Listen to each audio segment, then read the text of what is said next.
मित्रों, कोविड के समय एक ऐसा माहौल बना था कि विकास के काम तो उस समय भी हो रहे थे, लेकिन शायद प्रत्यक्ष सबको एक स्थान पर बुलाकर उद्घाटन शिलान्यास के कार्यक्रम करना उस समय संभव नहीं था। तो ये सामूहिक ऑनलाइन कार्यक्रम करने शुरू किए थे और आज मैं समझता हूं कि इसका अपना एक उपयोग है। अगर ये 347 स्थानों के अलग अलग स्थानों पर जाकर उद्घाटन शिलान्यास करते तो बहुत से लोगों का समय भी लगता, पैसा भी खर्च होता। तो आज के समय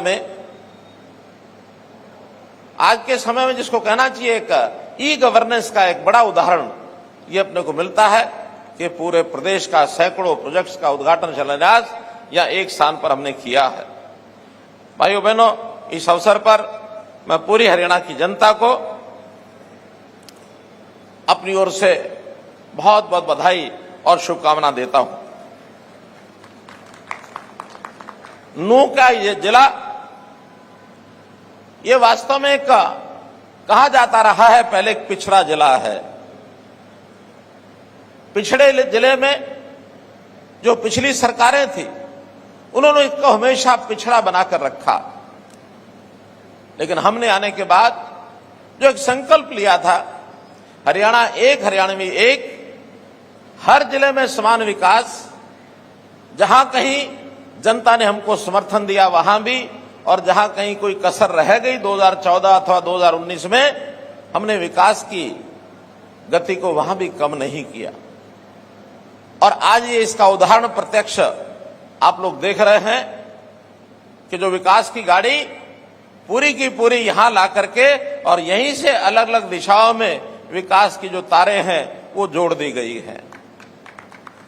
यहां का एक बड़ा प्रोजेक्ट रेनीवेल का जो प्रोजेक्ट है, जिसका सीधा सीधा लाभ फिरोजपुर झिरका के एरिया को ये होने वाला है, ये अपने आप में इस इलाके का जो विकास, जहां बिजली नहीं थी, जहां पानी नहीं था, जहां सिंचाई के लिए पानी नहीं है, जहां सड़कों की बुरी हालत, लेकिन उन्हीं स्थानों के ऊपर पानी की कोई कमी नहीं रहेगी। ये जो इलाका जब कभी रोजे रखता था, और रोजे के समय में दिन भर तो हम पानी नहीं पीते हैं, लेकिन सायंकाल के समय जब रोजा तोड़ते हैं तो हमको पानी की आवश्यकता होती है, मोल ला करके पानी पीना पड़ता है। अब मित्रों, आपको मोल ला करके पानी नहीं पीना पड़ेगा, आपको रेनीवेल का पानी का ये उपयोग होगा। भाई बहनों, पूरे प्रदेश में हमने ये जो विकास की एक गति प्रदान की है। डबल इंजन की हमारी सरकार, केंद्र में नरेंद्र मोदी जी भरपूर विकास का काम सारे देश में कर रहे हैं। हमारे क्षेत्र को भी उन्होंने पीछे नहीं रखा है। जब समय था देश भर के पिछड़े जिलों को पहचान की गई, 110 जिले पहचान की गई, उसमें एक जिला हमारा नूह जिला भी पिछड़े जिलों में माना जाने लगा। लेकिन अब इतने विकास के काम हुए हैं, अब हम किसी भी कारण से इस जिले को पिछड़ा जिला नहीं कह सकते हैं। सड़कों का जाल बिछा है। दिल्ली मुंबई कॉरिडोर नूह जिले को बीचों बीच चीरते हुए, और कितने लंबे जो इसकी हमको लाभ हुआ है इस सड़क का। अब इसके आते ही इस इलाके में उद्योग, इस इलाके में जिनको इन्वेस्टमेंट करना है, निवेश करना है, वो यहाँ आने वाले हैं, और यहाँ के नौजवानों को ये रोजगार भी मिलने वाला है। तो मैं तो यही कहूंगा कि पिछली सरकारों के समय जो कुछ होता था और आज जो होता है, इसका फर्क ये साफ है। भय, भ्रष्टाचार और जिस प्रकार से भाई भतीजावाद पिछली सरकारें करती थी, हमने उसमें से निजात पाई है, उसमें से बाहर निकले हैं। कैसे दबंग लोग और आम जो गरीब आदमी है उसको किस प्रकार से बाजू मरोड़ करके काम करवाता था और किस प्रकार से अधिकारों का हनन होता था।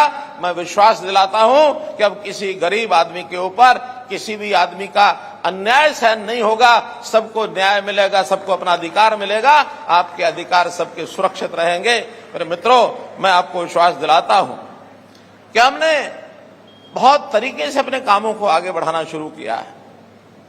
6S कह करके मैं काम करता हूं, बताता हूं कि शिक्षा में भरपूर हम काम कर रहे हैं, स्वास्थ्य के लिए भरपूर काम कर रहे हैं। हमारी स्वास्थ्य की सेवाएं दिन प्रतिदिन उत्तरोत्तर बढ़ती जा रही है।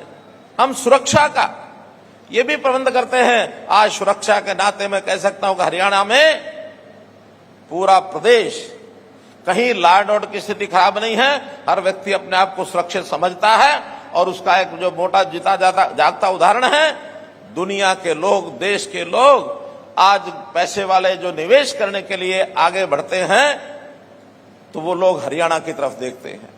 उनका सबसे ज्यादा पसंदीदा जो अगर स्थान, शहर या कोई प्रदेश बना है तो हरियाणा, और हरियाणा में भी खास करके ये जो अपना एरिया है, चाहे उसमें नूंह जिला है, गुरुग्राम जिला है, फरीदाबाद जिला है, झज्जर है, रेवाड़ी है, फिर हमारा चाहे सोनीपत है, पानीपत है, ये दिल्ली के आसपास 7-8 जिले ये उनके पसंदीदा एक प्रकार से स्थान बने हैं।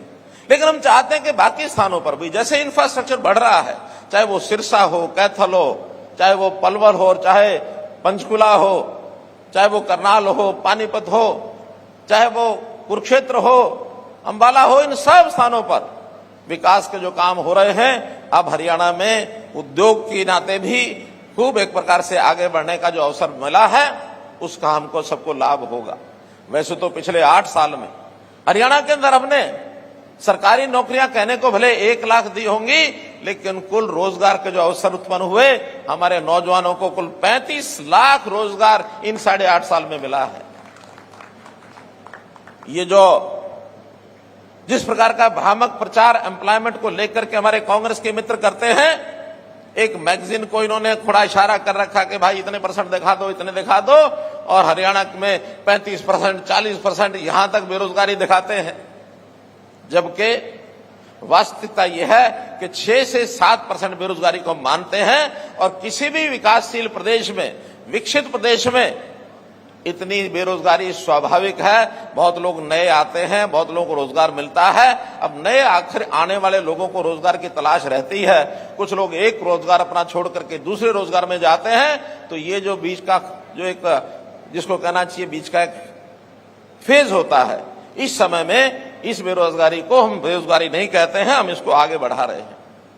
हमने 3C पर काम करना शुरू किया, जो कांग्रेस ने 3C को फैला रखा था, जिसमें crime, corruption, caste based politics, अर्थात कानून व्यवस्था में हमने सुधार किया।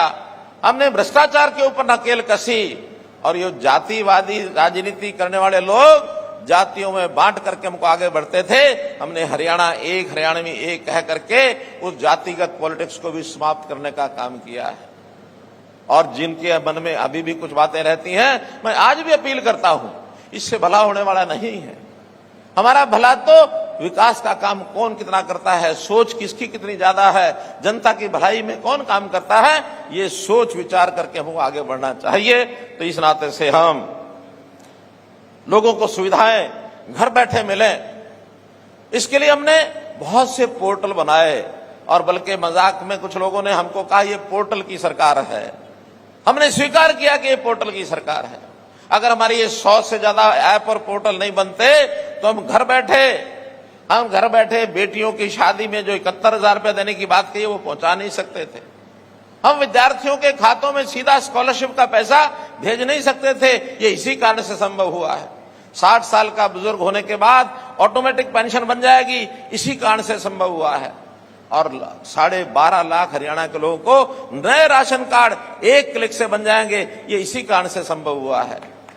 बहुत ऐसे काम इस ऐप्स और पोर्टल से ही सिद्ध हुए हैं, क्योंकि हमने हर परिवार की पहचान बनानी शुरू की है कि हर परिवार उसका एक फैमिली आईडी होगा, उसकी पहचान उसके परिवार के सदस्य कितने हैं, उनकी आमदन कितनी है, कौन आदमी रोजगार कर रहे हैं, कौन बेरोजगार हैं, कितने बुजुर्ग हैं, कितने बच्चे पढ़ाई कर रहे हैं, ये सारी जानकारी हमको फैमिली आईडी से मिलती है।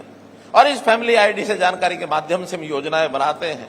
योजनाएं बना के जो वो गरीब आदमी सरकारी खिड़की पर पहुंचकर योजना का लाभ नहीं उठा सकता, उसको घर बैठे उसकी योजना का लाभ मिलता है। मित्रों, ये जो पोर्टल की सरकार की बात कह रहे हैं, एक दिन ऐसा जरूर आएगा जब जनता अब समझ रही है, जनता इनको दुत्कार देगी, ये पोर्टल की सरकार में ही हमारे जीवन को सुखी कर दिया है, हमारे जीवन को सुखी किया है। तो इसलिए मित्रों, भाइयों बहनों, इन बातों को हमने ध्यान रखना है। हमने जैसा कहा, हरियाणा एकमात्र प्रदेश ऐसा जो वृद्धावस्था पेंशन सबसे ज्यादा आज भी देता है, 2750 रुपए मासिक। और मैंने घोषणा की है बहुत जल्दी इसको हम 3000 रुपया करने वाले हैं। हमने जो है परिवार में जो आदमी अस्वस्थ हो जाए, इलाज की जरूरत पड़ जाए, प्रधानमंत्री जी ने आयुष्मान भारत की योजना चला करके 5 लाख रुपए का बीमा हर एक का ये सुनिश्चित किया कि उसको इलाज नहीं कराना, उसको इलाज करा करके खर्च नहीं करना पड़ेगा। केवल इतना ही नहीं, जो लोग इस श्रेणी में आने से रह गए थे उनकी संख्या भी हमने बढ़ाई, और जो 15.5 लाख हरियाणा के परिवार थे हमने चिरायु हरियाणा योजना बना करके उसको 30 लाख तक पहुंचाया है मित्रों, डबल किया है। तो इन सारी योजनाओं को लेकर के हम लोग आगे बढ़ रहे हैं। रोजगार के नाते भी जो गरीब परिवार हैं उनके किसी न किसी एक सदस्य को बुलाकर कैंप लगाकर हम उनकी ट्रेनिंग भी कराते हैं, उसको किस प्रकार का रोजगार करना है, उसको बैंक से लोन चाहिए तो लोन भी लेके देते हैं, या इस किसी प्रकार के काम में जिसकी आमदन बढ़ जाए ऐसे काम कराने के लिए, उसको पशु बांधना है तो लोन ले सकता है, उसको दुकान करनी है तो लोन ले सकता है, ऐसे सब कामों के लिए उसकी सहायता करते हैं। और आज हमारा टारगेट है कि बहुत जल्दी ऐसे 1 लाख परिवार ऐसे हम छूने जा रहे हैं कि उनकी आमदन अगर 1 लाख रुपया साल से कम है उसको कैसे हम 1,80,000 के श्रेणी में लेकर जाए। आदमी काम करके ऊपर उठे। ये जो मुफ्त लेने की आदत कुछ राजनीतिक नेताओं को लग गई है कि तुम ये मुफ्त ले लो, तुम ये मुफ्त ले लो, हमारा लक्ष्य होना चाहिए लोगों को रोजगार दें, अपना कमा करके खाएगा, अपने घर का परिवार का गुजारा करेगा, स्वाभिमानी बनेगा, सिर ऊंचा, माथा ऊंचा, सीना चौड़ा करके जीने में जो मजा है वो मांग करके मुफ्त का लेकर के जीने में मजा नहीं है। तो मित्रों, भाइयों बहनों, कहने के लिए मेरे पास बहुत कुछ है। बेटी बचाओ बेटी पढ़ाओ हमने देखा, जिसका असर हमको इस जिले में भी दिखा है, बाकी जिलों में भी दिखा है। जब ये योजना बेटी बचाओ बेटी पढ़ाओ प्रधानमंत्री जी ने लॉन्च की थी 2015 में, उस समय हमारे हरियाणा की ये जो रेशो थी लगभग 850 थी, और आज यही बढ़कर के 923 हो गई है मित्रों, 923। 1000 लड़कियों के पीछे यानी 2000 बच्चों के पीछे हमने 73 बच्चों की जान बचाई है, अर्थात लड़कियों की जो जान गर्भ में चली जाती थी वो जान को बचाने का काम भी आपके द्वारा इस सरकार के यानी इस सरकार के माध्यम से आपको पहुंचाया गया है। आज एक बहुत बड़ा एक बेटियों को बचाने का काम यह हुआ है। किसान हैं, उनकी भी फसल का ब्यौरा। अभी तक तो हम ये करते थे, उनको कहते थे, तो जो बाजार में बिकती थी फसल उसका रजिस्ट्रेशन करवाते थे ताकि मंडी में उसकी बिक्री ठीक हो जाए, कल को कोई खराबा हो तो उसका मुआवजा उसको ठीक मिल जाए। लेकिन इसमें कुछ गड़बड़े हमको ध्यान में आई। कुछ खाली जमीनें रहती थी या जहां रजिस्ट्रेशन नहीं होता था वहां भी बहुत लोग इसका लाभ उठा करके कुछ ना कुछ उसमें से गड़बड़ करते थे। नहीं तो पास पड़ोस के प्रदेश, इधर राजस्थान उधर पंजाब, वहां के लोग भी फसल ला करके हमारे यहां बेचना शुरू कर दिया था, केवल उन खाली जमीनों पर रजिस्टर करके। इस बार हमने ये तय किया है, किसानों को अपील की है कि आप हर एकड़ का रजिस्ट्रेशन कराएं 31 जुलाई तक। अभी चूंकि वर्षा हुई है, कुछ इलाकों में बाढ़ आई है, हो सकता है इसके कुछ दिन हम बढ़ा देंगे, वरना तय यही किया है कि 31 जुलाई तक किसान को कहा कि अपनी प्रत्येक एकड़ की जमीन वहां रजिस्टर करके क्या बोया है, चाहे वो फसल बेचनी है या नहीं बेचनी है, लेकिन रजिस्ट्रेशन सबका कराएं। खाली जमीन है उसका भी रजिस्ट्रेशन कराएं, और हर किसान को इसके बदले में अगर इस संकल्प को पूरा करता है, रजिस्ट्रेशन पूरा कराता है, तो उसके खाते में 100 रुपया इनाम के तौर पर भेजा जाएगा। चाहे राशि 100 रुपया है, लेकिन एक इनाम मिलेगा, और न केवल 100 रुपया बल्कि प्रदेश भर में हमने कुछ बड़े इनाम भी सोचे हैं।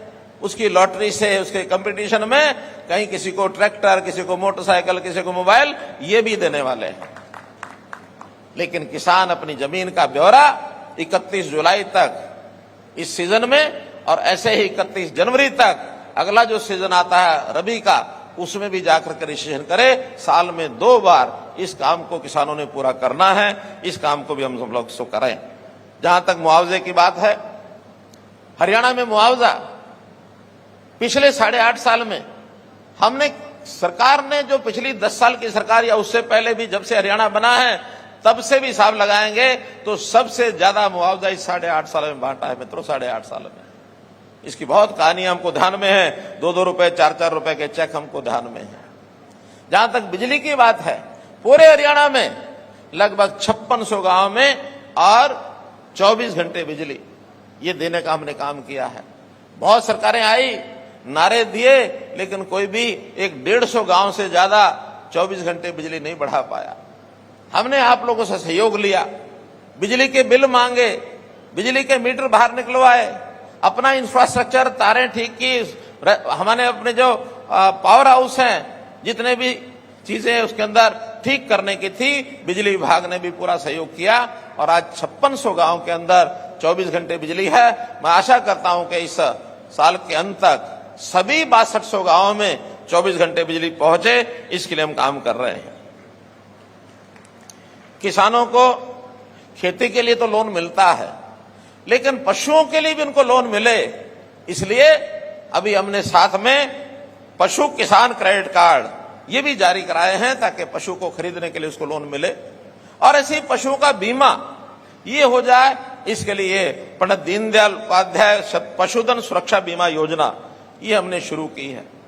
किसान को सहायता के लिए 6000 रुपया प्रधानमंत्री जी स्वयं साल में 3 बार करके भेजते हैं ताकि उनकी सहायता 2-2 हजार रुपये इस हाथ जाएगा तो छोटा मोटा खर्चा उनका किसान का पूरा हो जाए। और यही काम छोटे उद्यमी, छोटे व्यापारी, मजदूर, जो हमारे मजदूरी करने वाले भाई हैं, उनको भी ऐसे 6000 रुपया साल की सहायता का ये प्रावधान किया है।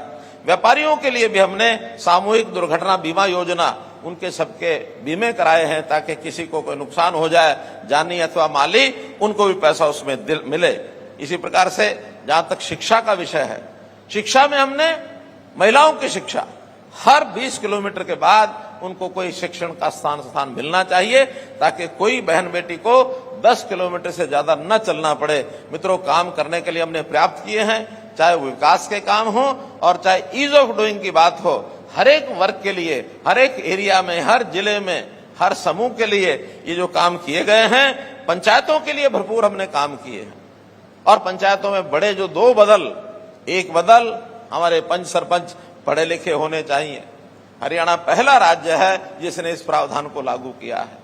नहीं तो पुराने समय में पंच सरपंच अनपढ़ होते थे, अंगूठा टिका लेते थे, बाद में कोर्ट कचहरी के चक्कर काटते रहते थे और कहते थे मैं तो अनपढ़ था, मुझे पता नहीं क्या। आज हर पंच सरपंच अपने साइन करने से पहले पढ़ लेता है।